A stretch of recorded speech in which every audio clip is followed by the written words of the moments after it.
Once upon a time, in the world of Minecraft, everything was peaceful and calm. The sun rose and set, the trees swayed in the breeze, and the animals roamed freely. But then, one day, everything changed. Without warning, the sky turned a deep shade of red. The sun disappeared, replaced by a glowing red orb that seemed to pulsate with an otherworldly energy. The trees withered and died, their leaves turning a sickly shade of brown. And the animals, once so lively and carefree, began to act strangely, their eyes glowing with an eerie red light. At first, the inhabitants of Minecraft tried to carry on as normal, hoping that the strange redness would pass as suddenly as it had come. But day after day, the world remained unchanged. The sky stayed red, the trees remained lifeless, and the animals continued to act erratically. As the days turned into weeks, it became clear that something was seriously wrong. The redness seemed to be seeping into the very fabric of the world, corrupting everything it touched. Buildings began to crumble, and the ground itself seemed to shift and writhe in agony. It was then that a young adventurer named Steve stepped forward, determined to uncover the truth behind the mysterious redness. He set out into the world, armed with nothing but his wits and a trusty diamond sword. At first, Steve found nothing but destruction and chaos. Everywhere he turned, he saw evidence of the redness's destructive power: ruined buildings, twisted trees, and animals that had been driven mad by the strange energy. But as he journeyed deeper into the heart of the redness, Steve began to notice something strange. The redness seemed to be centered around a single point, a glowing red crystal that pulsed with an almost hypnotic power. With growing determination, Steve made his way towards the crystal. He fought his way past legions of corrupted creatures, dodged traps and pitfalls, and overcame all manner of obstacles.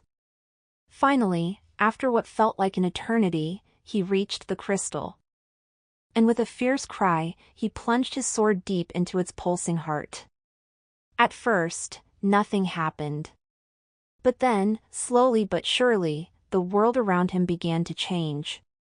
The sky brightened, the trees began to bloom, and the animals returned to their peaceful ways. As Steve looked around in wonder, he realized that the redness had been defeated, at least for now. And with a sense of pride and accomplishment, he knew that he had been the one to save Minecraft from the brink of destruction.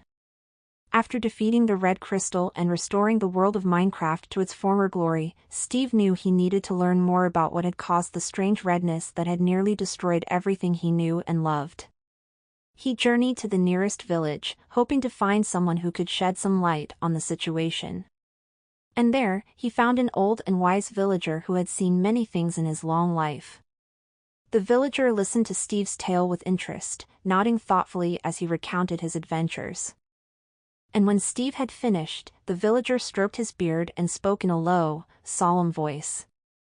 "You have done well, young adventurer," he said. "But you must understand that what you saw was not real. The redness, the destruction, the corrupted creatures, it was all an illusion, brought about by the power of the red crystal." Steve looked at the villager in surprise. "An illusion?" he repeated. "But how could that be?" "I saw it with my own eyes, it was all too real." The villager smiled patiently. "Ah, but that is the power of illusion," he explained. "It can make even the most fantastical things seem real. The red crystal had the power to warp the very fabric of reality, to make you see and experience things that were not really there." Steve thought about this for a moment, trying to wrap his head around the concept of illusion. "But why?" he asked. "Why would anyone create such a thing?" The villager shrugged.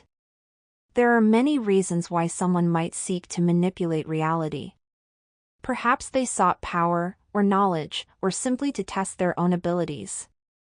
But whatever their motives, it is clear that the red crystal was a dangerous and unstable force." Steve nodded in agreement. "Yes, I saw firsthand how it nearly destroyed everything. But now that it's gone, what do we do?" The villager smiled. "We rebuild, of course. We pick up the pieces and start anew. But we also learn from this experience and remember that sometimes, things are not what they seem. We must always be vigilant and never let our guard down. With these words of wisdom ringing in his ears, Steve set out once more into the world of Minecraft, his mind filled with thoughts of illusion and the power of the mind. And as he traveled, he knew that he would never forget the lessons he had learned, or the dangers of the red crystal.